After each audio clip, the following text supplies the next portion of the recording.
Hi, New Life family. We are in day 5 of our 30 days in the Word. I'm going to be coming out of Matthew chapter 5, the Sermon on the Mount. Chapter 5 starts with the Beatitudes. I want to give you a quick definition of beatitude. If you are extraordinarily happy, you might be described what you're feeling as beatitude. The noun beatitude refers to a state of great joy. We are to be in great joy no matter what circumstances, no matter what we're facing. We are challenged at a time we've never seen in American or global history, and yet Jesus tells us to be full of joy and great joy. So this morning, I want to speak life to you and great joy to you, that in the midst of craziness, Jesus is still in charge and he loves us. Jesus tells us that blessed or happy are the poor in spirit, those who mourn, the meek, those who hunger and thirst for righteousness, the merciful, the pure in heart, the peacemaker, and the persecuted. We go through all these different seasons, and yet Jesus tells us that we're blessed.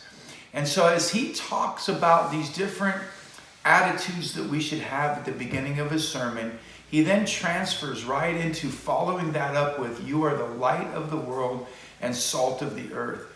Salt could not lose its saltiness, yet he gives us an analogy that says, what if salt loses its flavor? Well, it can't. You could take a clump of salt and pour water and it dissolves, but it doesn't quit being salty.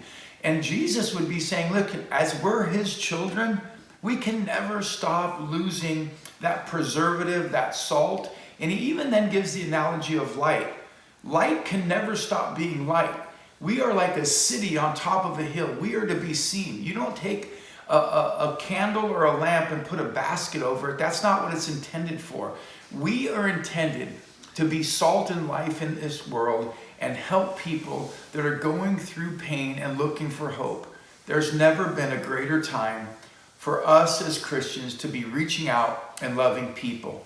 Jesus ends chapter 5 and he says, love your enemies. The greatest way we can be light and salt is to love well. So I pray that as we go throughout this day, this week, and this season, that we would continue to have great joy and full love and share that with other people. So Jesus, I pray you strengthen us and help us and let us be love, light, and life to people, and let us love our enemies in Jesus' name.